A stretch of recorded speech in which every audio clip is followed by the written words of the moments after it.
Being a yoga instructor నన్ను చాలా మంది అడుగుతా ఉంటారు. వెయిట్ లాస్ అవ్వాలి, ఫ్యాట్ లాస్ అవ్వాలి, ఆఫ్టర్ బేబీ టమ్మీ వచ్చింది. ఏం తినాలి? ఏం తాగాలి? ఏం తింటే, ఏం తాగితే ఫ్యాట్ లాస్ అవుతారు అని. నేను being a yoga instructor last 5 years నుంచి ఇండస్ట్రీలో నుంచి నేను ఒకటే చెప్తా. ఒకటి బిట్టర్ ఫ్యాక్ట్ ఖచ్చితంగా మనం తెలుసుకోవాలి. మార్నింగ్ లేస్తానే బాగా మరిగించిన వేడి వాటర్‌ని హాట్ వాటర్ తాగిస్తే పొట్టలో ఉన్న ఫ్యాట్ అంతా కరిగిపోతుంది. అండ్ హాట్ వాటర్‌కి లెమన్ స్క్వీజ్ చేసుకొని తాగితే ఇదంతా వర్క్ అవ్వదండి. యాక్చువల్‌గా మనం నీరు తాగేది ఎక్కడ పోతుంది? డైజెషన్ సిస్టమ్ పోతుంది. డైజెషన్ సిస్టమ్ పోతే జస్ట్ మా మార్నింగ్ మోషన్స్ ఫ్రీగా పోవడానికి హాట్ వాటర్ హెల్ప్ చేస్తుంది అంతే తప్ప ఈ ఫ్యాట్‌ని కరిగించడానికి ఎలా కూడా హెల్ప్ చేయదు.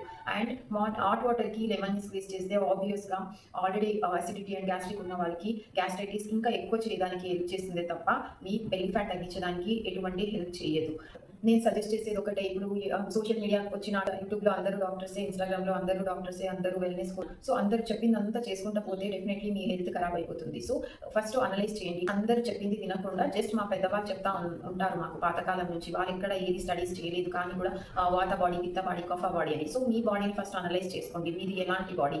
మీకు ఏది సూట్ అవుతుంది? జస్ట్ మార్నింగ్ లేసి మీరు జస్ట్ ఒక గ్లాస్ వార్మ్ వాటర్ తాగినా బాడీ ఈజ్ ఎనఫ్. మీ బాడీకి కంఫర్టబుల్‌గా మీరు ఏమి ఇచ్చినా బాడీ తీసుకుంటుంది. మీ బాడీకి ఏం సెట్ అవ్వదో అది ఇచ్చినప్పుడే బాడీ రియాక్ట్ అయ్యేది. అది అర్థం చేసుకోండి. ఈ బ్లాక్ కాఫీ తాగుతా ఉంటే ఈవెన్ బ్లాక్ కాఫీ తాగినా కూడా మీకు కొంచెం వరకు బెల్లీ ఫ్యాట్ తగ్గించడానికి హెల్ప్ అవుతుంది. లేదని చెప్పను. బట్ డైలీ బేసిస్ సేమ్ రొటీన్‌ని ఫాలో చేయొద్దండి. ఆల్టర్‌నేటివ్‌గా మారుస్తా ఉండండి. ఈవెన్ ఒక డైలీ ఏబీసీ జ్యూస్ తాగకుండా, డైలీ బ్లాక్ కాఫీ తాగకుండా, సేమ్ హెల్తీ డ్రింక్స్‌ని మార్నింగ్ ఆల్ ది 7 డేస్ తీసుకోకుండా ఆల్టర్‌నేట్ డేస్‌కి స్విచ్ చేయండి. లేకపోతే వీక్లీ 3 డేస్ అలా స్విచ్ చేసుకోండి. డైలీ ఒకే జ్యూస్‌ని, ఒకే హెల్తీ డ్రింక్స్‌ని తీసుకోకండి. First day like ABC juice, second day like moringa powder water తాగుతా ఉంటారు, jeera water, like amla juice. అలా మీ రొటీన్‌ని ఆల్ 7 డేస్‌గా డిఫరెంట్ హెల్తీ డ్రింక్స్‌తో కవర్ చేసుకోండి. మీ బాడీకి కావాల్సినంత పోషకాలు, ఈవెన్ న్యూట్రియంట్స్ అందించడానికి హెల్ప్ చేస్తుంది. డైలీ ఒకే రకంగా కాకుండా ఇలా డైవర్సిఫై చేసుకొని బాడీని హెల్తీగా పెట్టుకోవచ్చు.